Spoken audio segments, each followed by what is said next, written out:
So this is my 2009 Ford Mustang GT 500. It's got a 3.4 Whipple supercharger.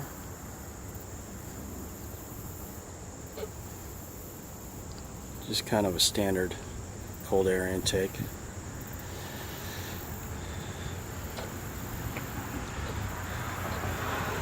.65mm Ford Racing throttle body. Kind of a standard upgrade.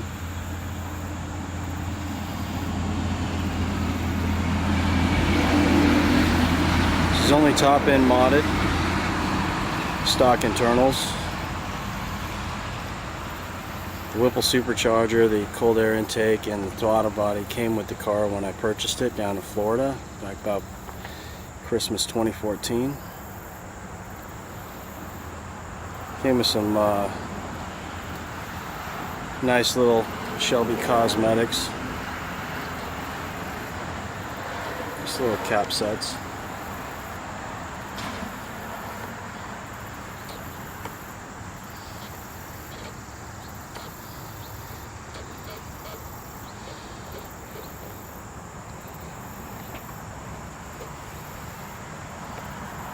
I removed the front splitter. I had a carbon fiber splitter on this car.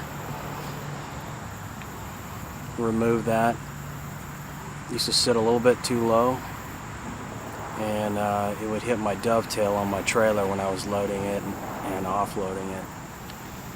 Scraped it a few times coming in and out of parking lots. I ended up removing it. It was somewhat of an eyesore.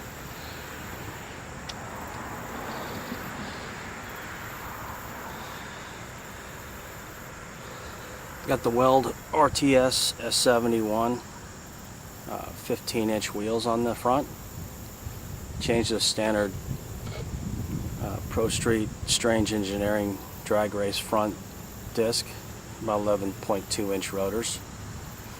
That's just so I can run 15-inch wheels. I wasn't interested in running the 17s or 18s anymore. I wanted to run 15s on front and rear. Give me a little bit less rolling resistance. So I went ahead and pulled my stock brakes, disc brakes that were on here, and turned around and sold them and got rid of them, and got these. I like these. They work good for about 2 hot laps when you're drag racing. That's about it. I found out the hard way running a 3rd hot lap with no brakes. Not cool. Especially when the track officials come over and tell you shouldn't have drove to the end of the track to the sand pit because they were going to send me home. So you got to follow the rules. Got some carbon fiber mirror covers, or side mirror covers. That's courteous of the previous owner. He did a lot of really nice work to this car. It was a show car he had down in Florida. That's all he said he did with it. He was the 2nd owner. I'm the 3rd owner on this car.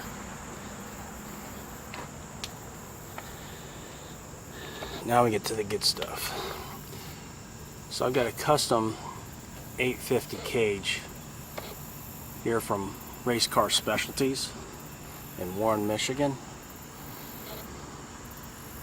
They did a really nice job in this cage. It looks so nice and clean. It looks factory looking. Or almost factory looking.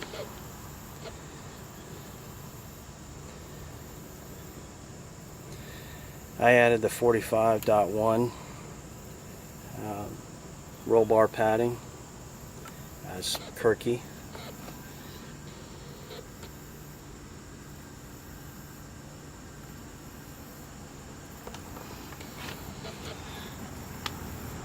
It's only a mid 10-second car. None of this is really required on the 2 tracks I go to yet. However, I'm trying to get it into the 9 seconds, so maybe wishful thinking on my part, but I'll get there. So Race Car Specialties added this feature. I took my stock seat adjustments and they added it to the Kirky race seats, which is kind of cool. Obviously for race purposes, once I breach into the 9s, both by NHRA and IHRA, from what I have read and understand, that top of the back of the seat is supposed to be locked in position. So I'll have to probably get a custom fabricated bracket for this position right back in here and lock that portion of the seat in. The base is obviously locked in and bolted in, but it's not going to do me any good when they tell me that I've got to remedy that issue. But I haven't breached the nines yet, so I'm not really worried about it. Got a line lock feature here. That's where that hooks in.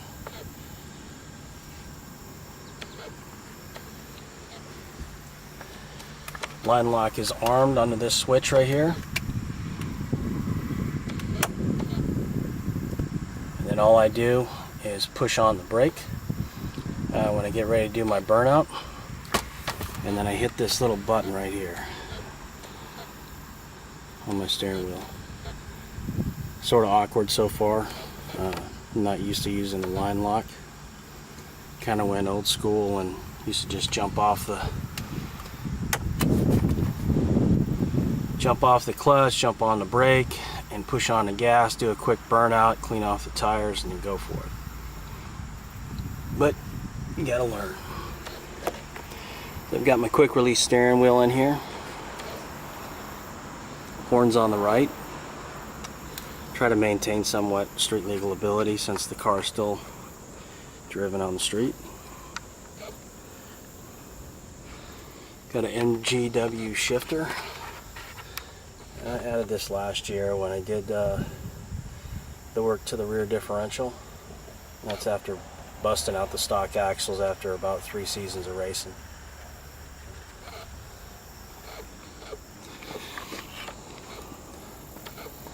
Get the Kirky race seats.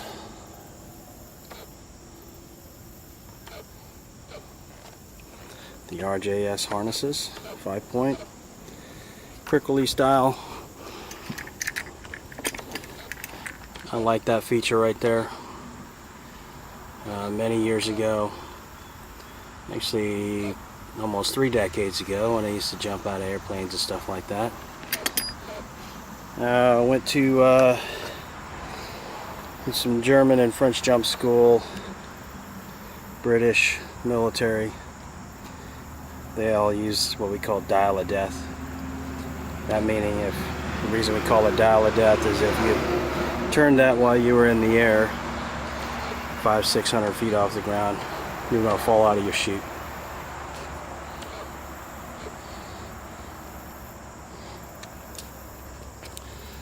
So I've got 29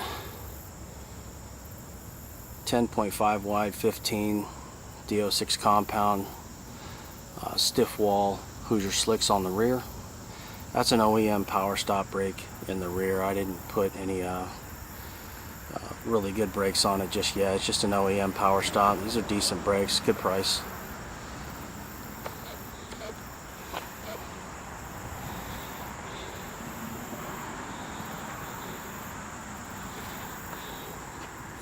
Got the PNR ice tank.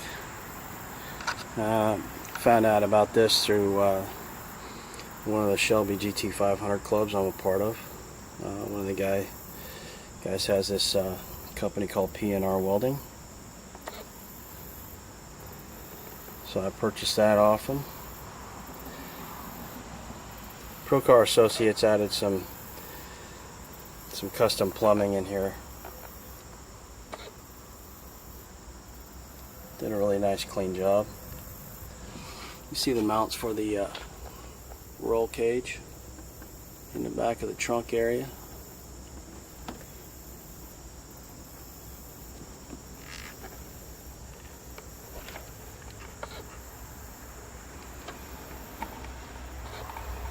Come right down.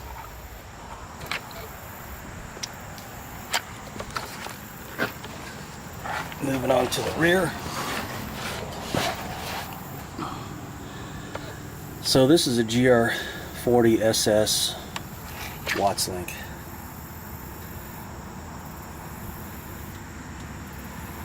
It's a 315 kit. As you can see, I've got a, see on the lighting on this, there we go. I've got a torque arm underneath the drive shaft. This mounts on its own cross member, and it mounts to the rear diff. You got a little bit of custom fab brackets back in here. Still running the stock fuel tanks. Lower control arms, Griggs Racing. These came with the WattsLink. Changes I made to it were adding the Viking double adjustable Crusader shocks. I really like them. I took out the Koni coilovers, and the main reason is the Koni coilovers that came with the GR40 SS WattsLink, that bottom lip, or the sway bar mount piece on the shock bracket that's on the axle there, stuck down too far. That had to be cut out. So I just use a Dremel tool and cut that thing out. That way I can fit 15-inch wheels on here. Inside my diff is Motor Performance 390 gearing. Detroit locker is in there. And I got 31 spline Motor Street axles. Just your standard S197 Mustang axles. They're supposed to be a little bit upgrade from stock. Still in 31 spline. Recommended by a bunch of guys in these GT500 clubs that I'm a part of. They say they've been 9 seconds with them and haven't torn them up, so I figured I'd give it a shot. Instead of changing out all my rear diff components to go 35. So I guess when I break these things out, one of the races on the hard launches, I'll probably do a complete custom upgrade and go all 31. So I have a DSS carbon fiber drive shaft in this thing. Didn't seem like too many people were running carbon fibers. They were all running aluminum, so I figured I'd try it. DSS. Well, they told me it was 1,000 horsepower capable.